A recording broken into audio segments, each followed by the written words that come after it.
मीरपुर नाम के शहर में तेजस अपनी पत्नी नीरू के साथ रहता था। पति पत्नी दोनों ही नौकरी करते थे। एक दिन तेजस गांव अपनी माँ के पास फोन करता है। हेलो, प्रणाम माँ। जीते रहो माँ, तुम दादी बनने वाली हो हैं? अरे वाह, ठीक है बेटा, मैं कल ही आती हूँ। जब माँ जी शहर पहुंची तो बेटे बहू ने बहुत अच्छे से स्वागत किया। लीजिए माँ जी, चाय। अरे गर्मा गर्म पकोड़े ले आओ माँ के लिए। नीरू रसोई में गई और 2 मिनट में ही पकोड़े ले आई। जी ये लीजिए। बहू जादू से बनाए हैं क्या? अभी तो रसोई में गई थी। यम्मी। माँ जी, शीला रसोई में पकोड़े तल रही है, मैं बस लेकर आई। हे भगवान, मेरा धर्म भ्रष्ट कर दिया तूने। अब तो गंगा जल से शुद्धिकरण करना होगा। दूसरे दिन, माँ जी मैंने नाश्ता बना दिया है, ऑफिस जा रही हूँ। पर अभी तो घर का सारा काम पड़ा है। शीला आती ही होगी, झाड़ू पोछा बर्तन कपड़े वो सब कर लेगी। हमारे जमाने में घर का सारा काम हम ही करते थे। जी माँ जी, आप बहुत होशियार हैं, मैं घर ऑफिस दोनों नहीं संभाल पाती। तो जरूरत क्या है घर से बाहर जाकर चाकरी करने की? वैसे भी घर का काम खुद करने से घर में बरकत आती है, समझी? पर माँ जी। पर वर कुछ नहीं, इस महीने की पगार मिले फिर ऑफिस बंद। हाँ। रात को नीरू तेजस से कहती है, सुनिए जी, माँ जी बोल रही थी कि मैं नौकरी छोड़ दूं। वैसे ठीक ही तो है, अभी तुम्हें आराम की जरूरत है। फिर भी आराम कहाँ, शीला को छुड़ाने के लिए बोल रही थी। तो अब 24 घंटे में इतना काम तो कर ही सकती हो। पर जॉब पसंद है मुझे, घर पर मन नहीं लगेगा। अगले दिन जब दोनों ऑफिस के लिए निकल रहे थे, मेरी तो कोई कीमत ही नहीं है इस घर में। माँ जी, आजकल महंगाई बहुत है, रहन सहन भी बदल गया है, दोनों नौकरी करते हैं तभी ठीक रहता है। अच्छा, तू कहना क्या चाहती है? मेरा बेटा तुझे बिठा के खिला नहीं सकता? तू ही इस घर का खर्च चला रही है, हैं? नहीं माँ जी, मेरा वो मतलब नहीं था।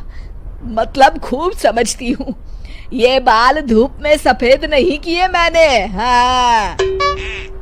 अब तो ये रोज का काम हो गया था। तेजस भी रोज की झिकझिक से परेशान हो गया था। एक दिन उसने कहा, नीरू, वैसे भी तुम्हें मैटरनिटी लीव मिलने वाली है, तो अभी से ही छुट्टी ले लो। पर क्या, मेरी सैलरी अच्छी खासी है। आखिर नीरू ने रिजाइन कर दिया। जब बच्चा हुआ तो घर में सब बहुत खुश हुए। कुछ दिनों बाद तेजस फाइल देख रहा था। क्या हुआ तेजस, कुछ परेशान लग रहे हो? हाँ, वो हमारी जितनी सेविंग्स थी वो तो हॉस्पिटल में और छठी के फंक्शन में खत्म हो गई है नीरू। और अभी वैसे मंदी चल रही है तो मैं बोल रही थी कल मुन्ना को हेपेटाइटिस का टीका लगवाना है। नीरू, क्या पोस्टपोन नहीं कर सकते?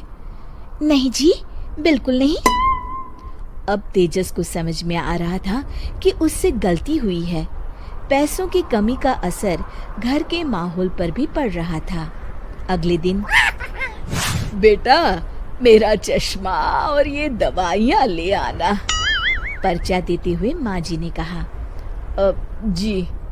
तेजस, मुन्ना के लिए दूध का डिब्बा और डायपर भी ले आना, और ये किराने के सामान की लिस्ट है, इसे भी लाना है। तेजस गुस्से में लिस्ट मरोड़कर फेंकता है और चिल्लाता है, पैसे क्या पेड़ पर उगते हैं? ये ले आना, वो ले आना। अरे पर ये जरूरत का सामान ही है। वो गुस्से में बिना कुछ कहे ऑफिस चला गया। अरे लंच तो ले जाइए। नीरू दौड़कर डिब्बा पकड़ाती है एक दिन खाना खाने के बाद, नीरू, अब तो मुन्ना कुछ बड़ा हो गया, तो अब तुम वापस ज्वाइन कर लो ना जॉब। पर इस रिसेशन में जॉब मिलना बहुत मुश्किल है। ट्राई तो करो। फिर मुन्ना, माँ जी है ना, और एक फुल टाइम मेड भी लगा लेंगे। पर माँ जी, उन्हें तो पसंद नहीं। तभी माँ जी वहाँ आ जाती है और प्यार से नीरू के सर पर हाथ फेरते हुए बोलती है, अब मेरी समझ में आ गया बहू, पहले के और अब के समय में अंतर है। तुम काम शुरू करो, मुन्ना की जिम्मेदारी मेरी। मेरी प्यारी माँ जी। ये कहकर नीरू उनके गले लग गई। शिक्षा, परिवर्तन संसार का नियम है, हमें भी समय के साथ चलना चाहिए। उम्मीद है कि आपको हमारी ये कहानी पसंद आई होगी। कृपया हमारे चैनल को सब्सक्राइब करें और सभी अपडेट्स के लिए बेल आइकन जरूर क्लिक करें। और हाँ, वीडियो लाइक और शेयर करना मत भूलिएगा। Bye bye.